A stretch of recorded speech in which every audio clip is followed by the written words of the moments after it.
Imagine plummeting 10,000 feet into the heart of the Amazon rainforest, the sole survivor of a catastrophic plane crash, beginning an unimaginable journey of survival. This is Casual History.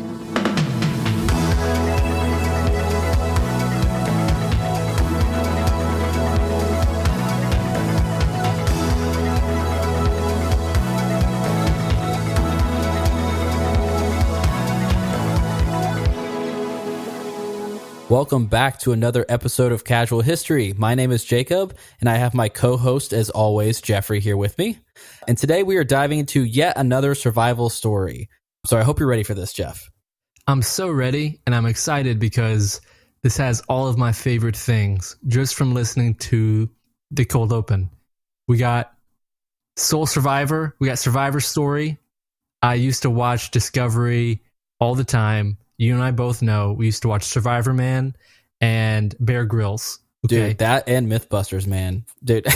Yeah, they had an element of Survivor.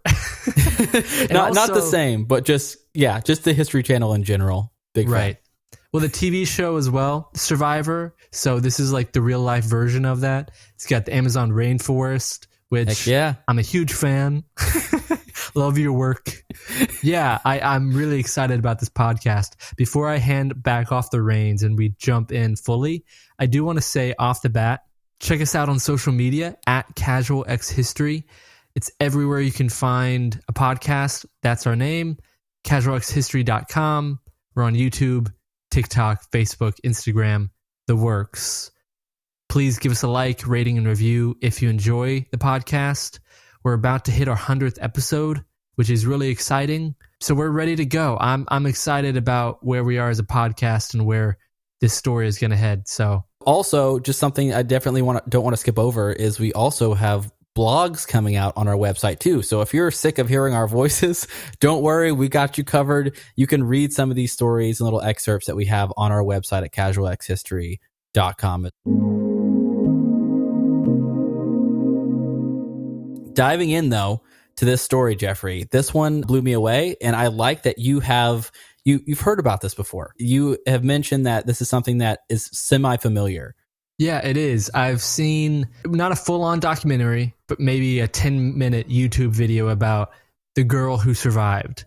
I didn't have full scope that you're going to provide today, but I'm really excited about this story because of that reason. I don't know anything outside of girl survives the fall, and it was this whole newsworthy story. So, Jeffrey, this is my worst fear. This is my worst fear come to fruition in this story altogether. So I'm interested to see your take. So let's just dive right into this thing.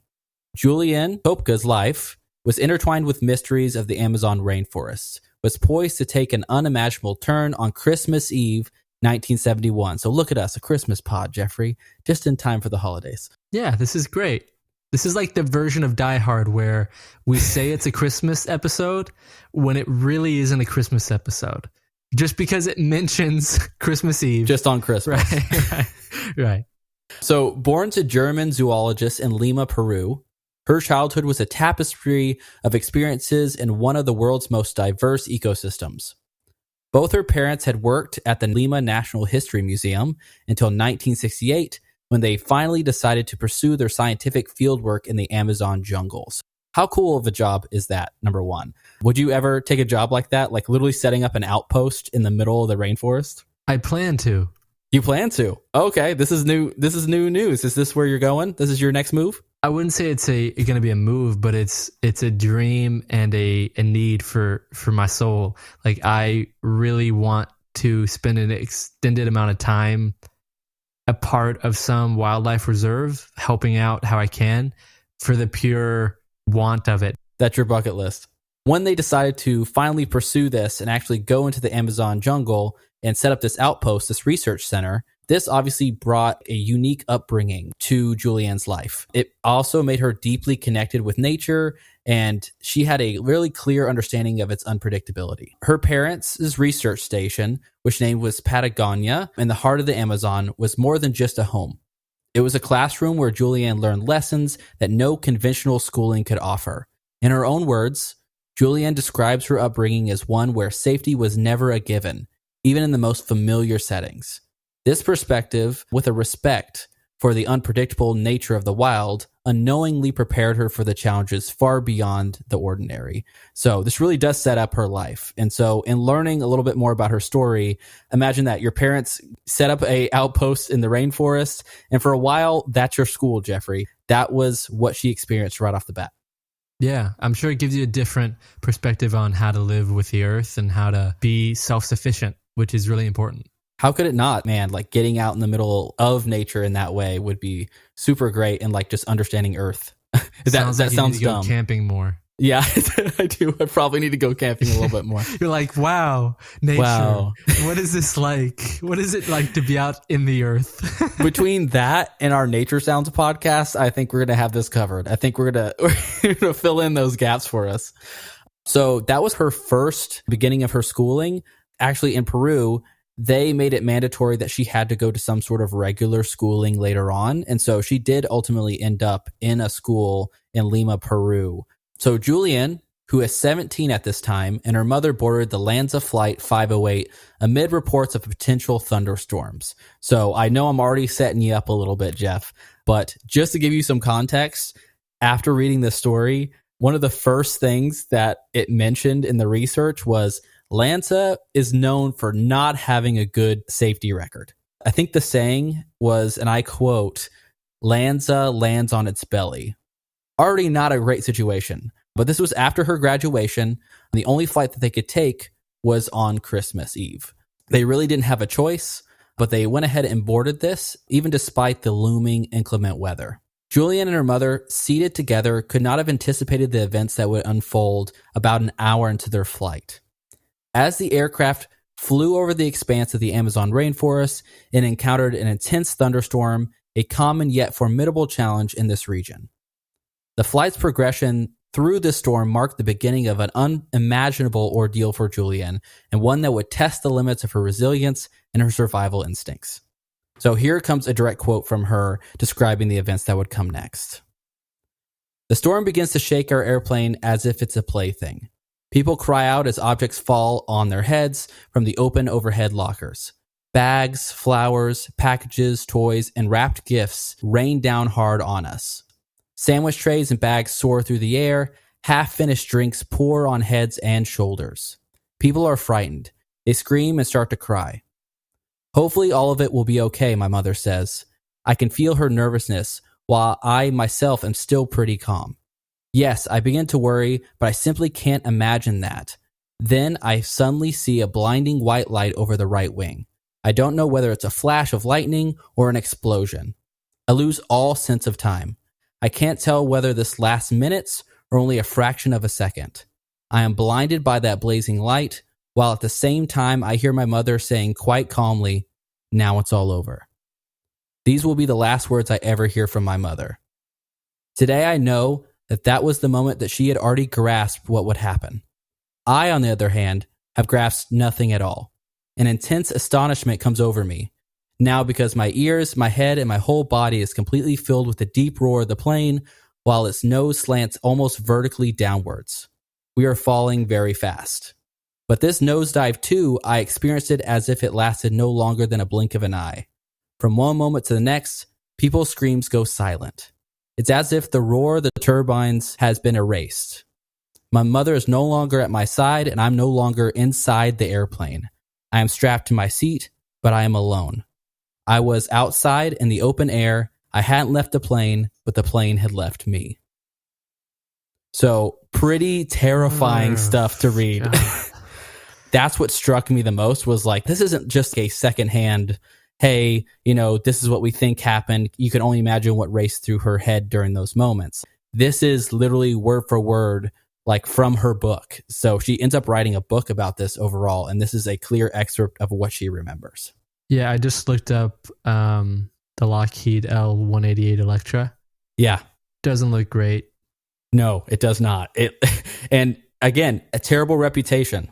But that description is really, it's eerie, it's frightening, and it is something that everyone who's flown, you have this anxiety that's like the 0.0001% chance, or whatever the chance of it is, that this could happen. And someone going through that at a young age and remembering it and living through it, I don't know what I would do. I would just be so traumatized, like hearing your mom say that, the environment of everyone screaming and going silent because they know what's happening. That's another level of, I don't know, your brain trauma, I assume, again, with her saying it from a second to the next, it's a blink.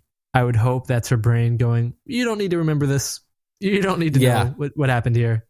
Yeah, I don't want to remember any of it. I wanted to make sure to include from her own words. That's what hit me as the most powerful.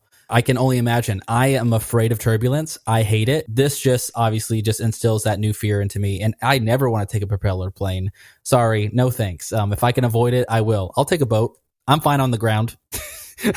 I'll be okay. I would hate for this to make you afraid of flying, but dude, I mean, I was already afraid of turbulence. It's like my worst fears put down into writing, just to kind of ease some of those tensions out there. If you're listening to and have that similar fear, this obviously brought about changes to planes. So this is obviously in the 70s.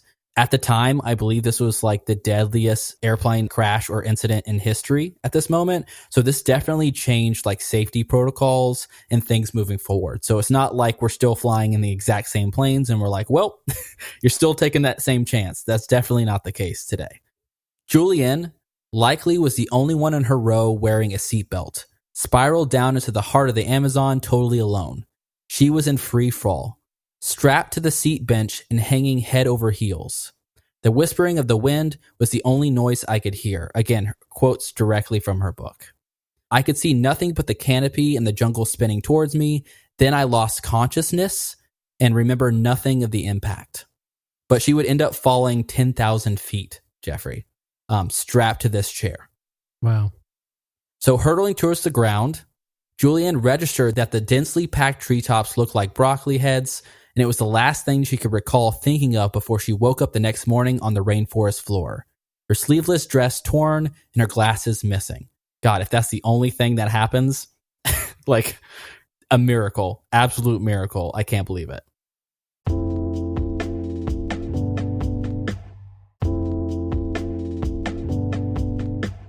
Thanks for listening to that ad. It helps to support the podcast, helps support me and Jacob keep this thing going, along with our social medias, Casual X History.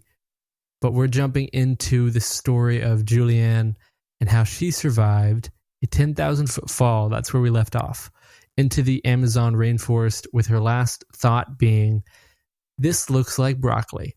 What a thought. Yeah, imagine that's your last thought. Just terrifying. But yeah, jumping right back in, after surviving a 10,000-foot fall into the Amazon rainforest, dizzy with a concussion and the shock of the experience, Juliane could only process basic facts. She knew that she had survived the plane crash, and she couldn't see very well out of one eye. With a broken collarbone and a deep gash in her calf, she slipped back into unconsciousness. Really what we know about her injuries now after the fact and after the story is over when she was seen. Ultimately, all she sustained from falling in a chair from an airplane that basically disintegrated in the air from a lightning strike. She had a collarbone fracture, which was the most severe, a deep gash in her arm, and various cuts and bruises from the plane crash. She also had a concussion and a swollen eye. The most serious of Juliane's injuries was the fracture to her collarbone. She was unable to move her arm without searing pain. The gash in her arm was so deep that it required stitches. And Juliane's other injuries, while less severe, were still painful and debilitating. The concussion caused her to have headaches and dizziness, and the swollen eye made it difficult for her to see. So, very difficult situation now that you're now in a whole different kind of mindset that you have to be, right? You wake up in a chair in the middle of the Amazon rainforest alone, like hurt, injured. Now it's about survival, Jeffrey. Right. Well, the armchair speculation is how she survived. I'm assuming it's going to be she hit the forest and she like bounced down like one of those cartoons. That's a poor way to put that probably. But, you know, from banana tree, I don't know what kind of tree, you know, like those big leaves. I'm imagining those big leaves of the rainforest, and she just hits one over the other. But that force you're coming in with, falling from 10,000 feet, that's a wild list of injuries for falling from that height and surviving with only one broken bone, technically. Right, exactly. Again, I'm just trying to speculate and imagine that picture.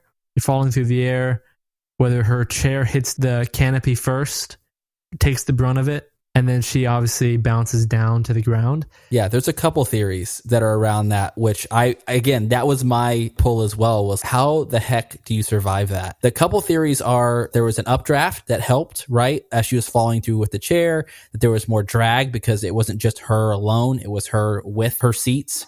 Other theory is that she was most likely spinning. So like if you've ever seen those seeds that have the little wings on the side, you know how they spiral down, that could have slowed her fall just enough to keep her from obviously being crushed. Yeah, as well as the trees cushioning her fall. So again, some sort of combination of those things could have led to her ultimately surviving. For clarity, she fell down with seat alone or her whole row? Her whole row. So her whole row, but obviously her mom and other people weren't in their seatbelts? Yeah, they were not. Wow.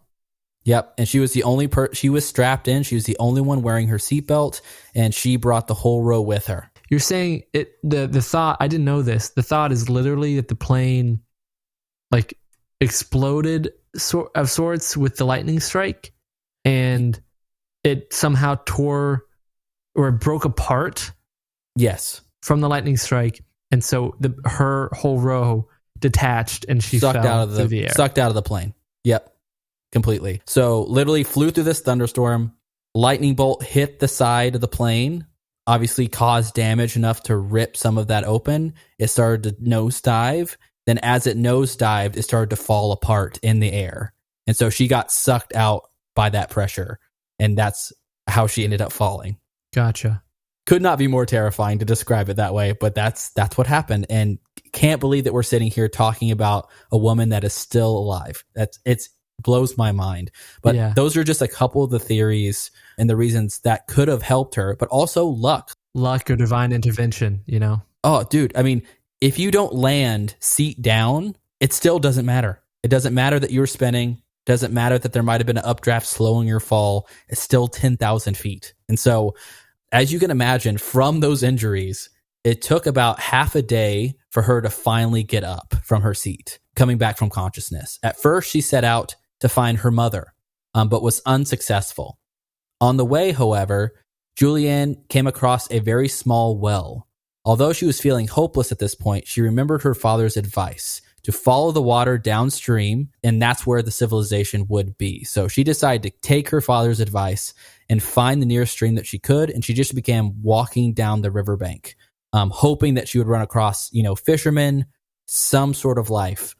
And so Juliane began her arduous journey downstream. Sometimes she walked, sometimes she swam, and on the fourth day of her trek, she came across 3 fellow passengers who were still strapped into their seats, but they had landed head first into the ground with such force that they were buried 3 feet with their legs sticking straight up in the air. You want to talk about how lucky Juliane was. One of them was a woman, but after checking, Juliane realized that it was not her mother. Obviously, that was her main priority, was trying to find out if she could find her or find her alive as well. Amongst these passengers, however, Juliane had found a bag of sweets. It would serve as her only food source for the rest of their days in the forest. Now, one thing, too, I want to take note of as well is she's severely injured. She's got cuts. She's wading through the Amazon River. And as this is happening, too, bugs are getting in her wounds. She's getting dirt in it. This is a really dangerous situation. So even though she survived the fall, surviving on the ground, it could even be just as deadly, especially with her injuries and open wounds and all sorts of stuff. In fact, as she was going through this multi-day journey down this riverbank, maggots were getting into her cut in her arm, but her focus was solely on making it out of there and finding somebody. I wonder, this is not a question that needs to be answered, but I just wonder if anyone else had survived as well, if anyone else had been lucky enough to hit the same lotto and survived by the skin of the teeth and then not being able to make it out of the rainforest. Like, that's a whole other set of conditions that you survived 1/1,000,000th chance of survival instance, and then you get into another where you have to do the same thing. We're going to touch on that in a little bit. But so obviously that would serve as her only food source, was those sweets, for the rest of her days in the rainforest completely. It was around this time too that Juliane also heard and saw rescue planes and helicopters above. Yet her attempts to draw their attention were unsuccessful, mainly due to how thick the canopy of the trees were. It made it incredibly difficult for them to spot her from the air. And so the plane crash had actually prompted the biggest search in Peru's history. And yet, due to the density of the forest, the aircraft could not spot the wreckage of the crash, let alone a single person. After some time, Juliane could not hear them and knew that she was truly on her own to find help. So they had basically given up. On the 9th day of her trekking through the forest, Juliane came across a hut and decided to rest in it, where she recalled thinking that she'd probably die out here alone in the jungle. There, she also found a moored boat near the shelter and found the boat's fuel tank still partly full. Then she had remembered something that her father had taught her about previously using gasoline to purge insects out of a wound. Like, she siphoned some of the gasoline from the boat and put it in her wound, getting rid of some of the maggots. But then after she had done that, she began hearing voices. They belonged to 3 Peruvian loggers who had lived in that specific hut. The first man I saw seemed like an angel is a quote directly from her. The men didn't quite feel the same way. They were slightly frightened by her and at first thought she would be a water spirit. So as a water goddess, basically this spirit protects all that move in the water, including fishermen and sailors. So they had thought they had come across some sort of entity in the woods. And so very naturally, they were a little scared. But after that, and they got comfortable, they let her stay there for another night and the following day. They then took her by boat to the local hospital located in a small nearby town. After she was treated for her injuries, Juliane was reunited with her father, who obviously wasn't on the plane trip, but that's where they were going. And it was then that she learned that her mother had also survived the initial fall, but soon died afterwards due to her injuries. So yes, there were other survivors. In fact, I believe there were 14 because they ended up finding the wreckage later on, like a little too late. Apparently, there was about 14 people that had survived the initial wreck, just like Juliane, but all of them, besides Juliane, had succumbed to their injuries before they could be rescued. Even worse. Yeah, that's so worse than just going down with the plane. I feel like it would be. So Juliane herself actually went on to help authorities locate the plane. And over the course of the next few days, they were able to identify and find the corpses. Of the 92 people aboard, Juliane was the sole survivor of this flight. She was the only person to survive. Life following this traumatic crash was difficult for Juliane. She became a media spectacle, and she was not always portrayed in a sensitive light. Juliane developed a fear of flying, and for years she had reoccurring nightmares, which, my God, who would not? She eventually went on to study biology at the University of Kassel in Germany in 1980, and then she received her doctorate degree. Then returned to Peru to do research in mammalogy, and she married and became Juliane Diller. In 1998, she returned to the site of the crash for the documentary Wings of Hope about her incredible story. On her flight with the director, she once again sat in seat 19F. So she actually sat in the seat number that she had originally been on in the plane as well. It was the first time she had been able to focus on the incidents from a distance and in a way gain a sense of closure that before she had still not gotten. This experience also promoted her to write her memoir and a remarkable tale of survival. Despite overcoming the trauma of the event, there is one question that lingers with her. Why was she the only survivor? Juliane has said the question continues to haunt her. As she says in the film, it always will. So that is really the end of the story. But again, I was blown away. And the fact that we have a firsthand account of this story is remarkable to me. But she went back to Peru to complete her parents' work, which is really awesome. And so, wow, very, very cool story. But yeah, what do you think? Strong lady, mentally strong. And I don't know if I would be able to do the same. And she was able to do it at a really young age. And then obviously the aftermath is like a lifelong journey itself to be accepting and okay with whatever happened. Is she still alive? Do you know? Yeah, I believe she is. I was looking up, trying to find little interview clips for this podcast specifically, and was seeing a couple. But yes, she's still alive and kicking. Everything's fine. But obviously, like, she's continued her work and tried her best to move forward from this event. Yeah, great story. Hopefully those listening enjoyed and got something out of it. We do post weekly, and we're excited to keep this thing going. We're almost at 100 episodes. Yeah, dude. We have social media. We have everything. If you want to get in touch with us, we're trying to post some more clips. And so if you've missed some of our past episodes and kind of want to get a taste of something that we've posted before, but you don't know what to jump into, that's been exciting. I'm excited to jump into the next one, which would be our 100th episode, correct? Wow. Yeah, dude. I can't wait. I can't wait to hear what you have in store, man. I'm bringing us back to our roots. That's what I'll say. And it's weirdly of the time. Oh. Okay. That's such a... I love it. Vague, but you'll have to stay tuned to hear what it is. Again, thank you guys so much for listening. We're going to hop into our Leo segment now. Welcome back, brave time travelers, to Time Traveler Trivia. I'm Leo, your ethereal guide. Are you ready for a challenge that transcends the ages? Here's how our game works. In each round, I will regale you with 3 tales from the vast corridors of time. These tales will be strange, bewildering, and sometimes downright wacky. But here's the twist. Only one of these stories is a true piece of historical lore, while the others are clever fabrications from my ghostly imagination. Your task, to use your knowledge, intuition, and perhaps a bit of luck to discern the real historical event from the phantasmal fiction. Another podcast, another Leo segment. That's right. For those who are maybe going through this for the first time. Yeah. I think it's pretty self-explanatory off of that intro, but that's what we do every week. We try to do a fun game at the end of our podcast, and we go through some fun history stories and try to figure out which one's real, which one's fake. And we learn something every week. So we can't pass up a little competition. So, yeah, there are going to be 3 rounds where there's going to be 3 stories told, and basically one of them is only true, and we have to guess. And Jeffrey, we haven't been the greatest at this in the past. I would say, I don't know, maybe you have. You've had a luck streak. We've had our moments. I had a good few weeks. I've kind of fallen off. You had a few weeks, yes, and now I think it's about to return back to my. Yeah, you think so? Turn, okay. So. Well, we're gonna find out with round 1. Let's do it. Round 1: the chess-playing sultan. Did a 12th century sultan in Persia have a life-size chessboard in his garden, using actual soldiers as pieces who would engage in real combat when moved?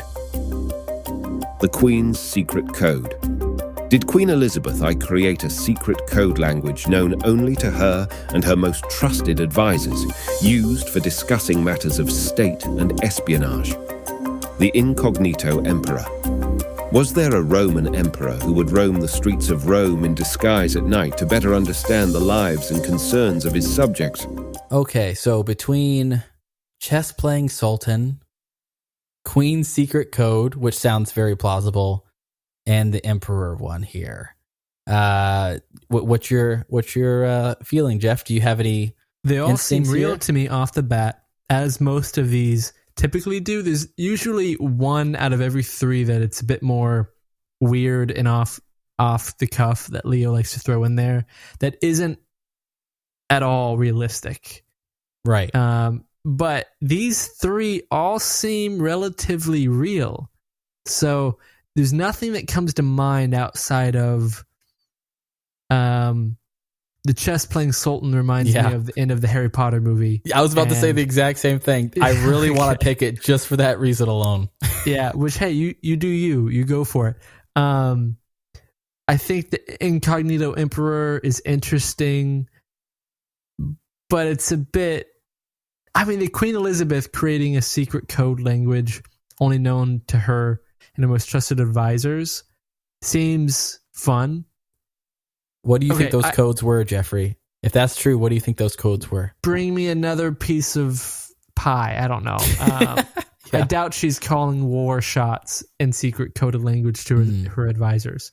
Or maybe that's exactly what she's doing. But it'd probably be for fun things, I hope.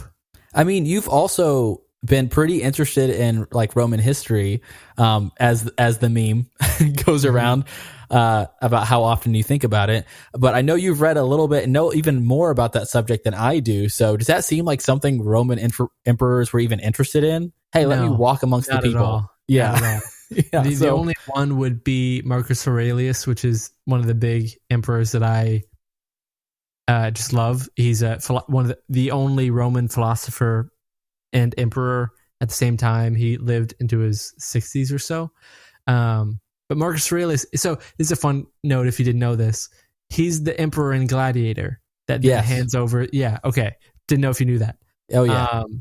But he's the only one I could see doing this, but I don't think he did. So, yep. All right. Well, I think I have my answer, Jeffrey. 2. Yeah. Okay. I'm going for the queen. Yeah. Give me chess playing all day, buddy. I think that's the most entertaining answer, so I'm going to go for it. All right. So the answer is the Queen's Secret Code. Queen Elizabeth I and her advisor, Sir Francis, developed a secret code for correspondence, particularly concerning the matters of espionage and state secrecy. This code was instrumental during times of political intrigue and threats against the crown. So we were both, I guess you were right, Jeffrey. So good job on that. Only me. I was about to count you wrong as well. Yeah, right. I'm glad you corrected me. But it was nothing fun, like I said. I know. It couldn't just be for, hey, let's have a party tonight after 10 p.m. And I didn't want anyone knowing. It was, it's got to be serious in war and espionage.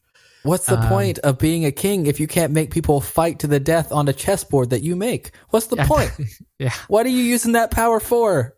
You're doing it wrong. I feel like there's probably someone who did that. Yeah, that like somewhere in history. That can't be too like of just a great get written down, you know? Yeah, maybe so. All right, ready? Round 2. Round 2. The Great Cat Revolt. In 17th century England, did a town experience a bizarre uprising where cats were believed to be possessed and led a revolt against the local authorities? The Dancing Rebellion. In the 1800s, did a group in France start a rebellion inspired by dance, where messages and plans were communicated through choreographed performances? The Shoe War. In 19th century Bavaria, was there a conflict known as the Shoe War, sparked by the imposition of a tax on shoes, leading to widespread protests and civil disobedience? I think I have a gut reaction here. Yeah. To those 3. All good stories. Obviously, only one of them is true. Right. And hence the game. I like the dance, man. You like interpretive dance? I do. I like number 2, the Dancing Rebellion. It's got a flair to it. It's got a pizzazz. You're just thinking of Step Up in the 1800s. Is that what you're thinking right now? Just like dance battles? Yes, and I think it worked. Although I'm tied between number 2 and number 3, even though we've fallen into that same trap with the cats previously, and we've been wrong. We have. People really think the cats are maniacal. I mean, you have a cat. You know. Like I have an angel cat. And then an angel cat? Okay, right. A devil cat. The boy Salem is I'm not allowed to say something. What? The boy Salem is... Is he your wild child? Terrorist. I want to say terrorist. Oh my! He's a terrorist, man. He will scream. I'll cut all this out. Okay, this is just for me. No, it's okay. He will scream a lot nonstop in the mornings because he is begging for food, even though we feed him at 8 a.m. sharp. The girl is the sweetest ever and could not care less. So I understand how you could think that cats are evil, but yeah.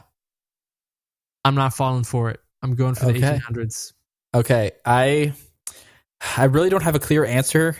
Obviously, just reading all 3 of these because they're all 3 ridiculous in my head, especially the dancing one. So I can't believe you're choosing that one, but that's okay. I'll let you pick it because watch you be right. But I think, part of me wants to go with the shoe war just because I feel like we had a previous round about shoes, like shoe fights. But it's obviously not the same story here. So I'm going to go with the Great Cat Revolt. Let's do it. I think people and cats sometimes are an interesting mix and probably led to some really interesting stories, honestly. All right, so let's go ahead and reveal the answer. And the answer is the Shoe War. So in the 19th century, there was indeed a conflict known as the Shoe War. It began as a protest against tax on shoes, then escalated into a larger movement of civil disobedience and resistance against the government. Oh man, don't be taxing shoes, guys. Don't be doing it. There, we lost, obviously, because have you seen the price of shoes? Oh, dude, yeah. It's done. It's done for. I'm really disappointed that we didn't have a bunch of espionage dancers. Like, dude. I imagine Perfect Squidward. Yeah. Handsome Squidward doing Squidward. his dance montage. Yes. Oh my God, yes. I'm really disappointed in that. But me too. On to round 3. Round 3. The Library of Alexandria's Secret Room. Did the famed Library of Alexandria house a secret room that contained advanced knowledge from lost civilizations, accessible only to a select few? The Hanging Gardens of Babylon. Were the Hanging Gardens of Babylon one of the 7 wonders of the ancient world, an actual location boasting terraced gardens with lush vegetation and flowing waterworks? The sunken city of Dwarka. In ancient Indian texts, there is mention of Dwarka, a massive city said to have been submerged by the sea. Did marine archaeologists actually discover its ruins off the coast of modern-day India? Wow, we're really getting out here. Leo's really trying to pull us into the deep water here. Yes. Of conspiracy. I know the answer, and this is the 3rd round, so I'm not going to have some fun banter with you, Jake. I'm sorry. Okay. I'm not going to go back and forth because I want the win. Actually, wait a minute. I already secured the win. You've already secured the win, buddy. That was all in your head. You're just competitive by nature, man. You don't care. You just want to win. Technically, you could tie though here. Okay. Yeah. And honestly, all right, then let me kind of speak my thoughts out. Okay. Since you feel very confident in your answer. I don't have one, specifically. For some reason, my gut leans towards 3. I don't know why. I don't know if that's even true. That could be completely fabricated. But I also am interested in number 2. I think number 1 is a little bit more conspiracy. Like, we don't know for sure. And so that's where Leo's kind of leaning on is like, hey, did this thing actually exist as far as we know, as far as Alexandria's secret room? So I'm going to X that one out of the running. Now I got a 50-50 shot between Hanging Gardens of Babylon and the Sunken City here. Man, I feel like the Hanging Gardens,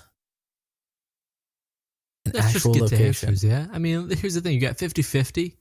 I got a 50-50 too because I have a 85% lead in my brain of which one it is. And here's the thing: I guess I want to say to you, Jake. Yeah. Dwarka, does that sound like anything else to you? Does that sound like anything else? I don't know. Just think on it. Just think on it, maybe, Jake. I mean, it sounds. I'm playing head games. Don't listen to me. Don't mess with me like that. I'm going with 2, the Hanging Gardens of Babylon. So don't. I'm also going with 2. Heck yeah! All right, let's see if that's the right answer.